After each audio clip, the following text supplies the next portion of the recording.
बन गया सबका। लेकिन बाद हमने इसके बारे में तुम्हें थ्योरी थी वो लिखवा दी थी, आज तुम्हें इसके बारे में समझा रहा हूँ, ठीक है। ये क्या है, ये क्या दिख रहा है, स्त्री केसर, क्या दिख रहा है, वर्तिकाग्र। वर्तिकाग्र के बारे में जो पहले ही बताया, स्त्री केसर मतलब आप देखो स्त्री केसर को हमने जायान भी लिखा हुआ है, इधर पुंकेसर को हमने कुमंग भी लिखा हुआ है। मतलब ये जब पुंकेसर होता है, जब इसके जैसे कि ये है, ये है, ये बहुत सारे पुंकेसर हो गए, तब सामूहिक रूप को हम क्या कहेंगे, उसे कुमंग कहेंगे, पुंकेसर। और जब इसका सामूहिक रूप होगा तो क्या कहेंगे, उसे कुमंग। उसी प्रकार दल आएंगे, बहुत सारी पत्तियाँ होंगी, एक पत्ती, दो पत्ती, बहुत सारी पत्तियाँ होंगी तो क्या कहलाए, दल पुंज कहलाए। उसी प्रकार ये महादल है, और जब महादल बहुत सारे हो जाते तो क्या कहलाए, महादल पुंज कहलाते हैं, ठीक है। अब ये नीचे तुम्हें क्या दिख रहा है, पुष्पासन। इस पुष्पासन में क्या होता है, ये देखो बाउंड्री सी बनी होती है, बनी होती है, यहाँ से ही तो पुष्प की पत्तियाँ खड़ी होती है, एक निकली, दो निकली, चारों तरफ गोल गोल सी बनी होती है। और इस पुष्पासन का ये वाला भाग थोड़ा उठा हुआ होता है, और यहाँ पर क्या होता है, बीजांडासन। यहाँ से ये भाग देखो तुम्हारा पुष्पासन का है, और ये पुष्पासन के ऊपर ये भाग उठा हुआ होता है।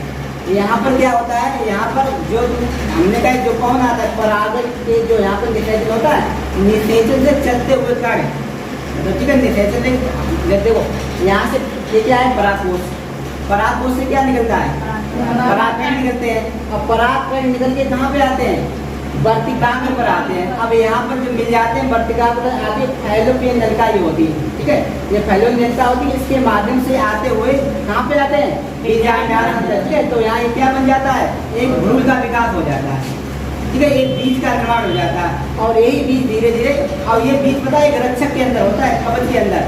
जब तक ये मतलब हम जब कंप्लीट ये बीज हो जाएगा तब मतलब जैसे खेतों में गए या कहीं गए, इससे बो दिया तो उसमें एक रक्षक कवच होता है, वो टूट कर और बीज उससे बाहर निकल आता है। आम की वृक्ष से देखो सफेद सफेद वो अंदर होता है बीज, उसके अंदर से एक पौधा निकलता है, तो वही तुम्हारा जमता है, ठीक है, ना कि कोई कवच नहीं जमता है। और ये वाला भाग तुम्हारा जो बीच वाला भाग होता है, इसे क्या कहते हो, वर्तिका, ठीक है। और परागकोश तो तुम्हें बताया दिया, तो परागकोश में क्या होता है, परागकण निकलते हैं, ठीक है, परागकण निकलते हैं, और इधर आ जाते हैं हम। ये क्या है, आवश्यक अंग। अगर पूछे कि पुष्प के आवश्यक अंग कौन सा है, तो देखो क्या कौन से आवश्यक अंग, एक बाहर दल है और एक दल है। क्यों है आवश्यक अंग, क्योंकि बाहर दल हमारे पुष्प की क्या करते हैं, सुरक्षा करते हैं, और इसके आवश्यक आवश्यक लिखा थोड़ा बिगड़ गया, आवश्यक अंग है ये, ठीक है। ये सहायक अंग है और ये आवश्यक अंग। सहायक अंग तुम्हारे बादल और दल है, और ये आवश्यक अंग है। आवश्यक अंग मतलब पुंकेसर और स्त्री केसर, ये आवश्यक अंग क्यों है, क्योंकि यही तो जन्म की क्रिया करते हैं। पुंकेसर होगा, स्त्री केसर, इनका ही मिला, इनके जब युग्मक आपस में मिलेंगे तब निषेचन होता है। भाई जब पराग करने के बाद यहाँ निषेचन प्रक्रिया कंप्लीट होने के बाद ये बनेगा, तब इसने कहा लिखा है पुंकेसर। पुंकेसर मतलब क्या होता है, नर जनन अंग, और स्त्री केसर का मतलब क्या होता है, मादा जनन। और इन दोनों को मिलाकर क्या बोल सकते हैं, लैंगिक अंग। इन दोनों के जो अंग होते हैं उन्हें क्या बोलेंगे, लैंगिक अंग, ठीक है। तो यही होता है फूलों में भी तुम्हारी ये सारे जितने भी तुम्हारे स्ट्रक्चर में स्त्री केसर, पुंकेसर, पुंतंतु या दल या महादल या पुष्पासन या लैंगिक, जो भी जितने भी है ये तुम्हारे पुष्प की संरचना का निर्माण करते हैं, ठीक है। तो इसे अच्छे से तैयार कर लेना। और उसमें परागण होता कैसे, परागण तुमने पढ़ा था कि हमने कहा परागण में क्या होता है, जब परागकोश से परागकण निकल के जाते हैं, जाएंगे कहाँ पे, वर्तिका पर। वर्तिका पर जब पहुँचेंगे तब वहाँ एक निषेचन प्रक्रिया चालू हो जाती है। तब परागण प्रक्रिया, पहले तो परागकण निकल गया, परागण जब यहाँ तक आ गई तो परागण हो गया। अब नर और मादा मिलने के बाद एक निषेचन प्रक्रिया होने के बाद तब हमारा एक भ्रूण बन जाता है, मतलब बीज बन जाता है, जो यहाँ पर आकर मतलब जो देखा तुमने बीजांडासन, तो ये चीज बन के तैयार होती है। और धीरे धीरे ये कायम में कन्वर्ट हो जाती है, भ्रूण में कन्वर्ट हो जाती है, ठीक है। और इसमें जो दो प्रकार के परागण होते हैं, एक तो तुम्हारा हो गया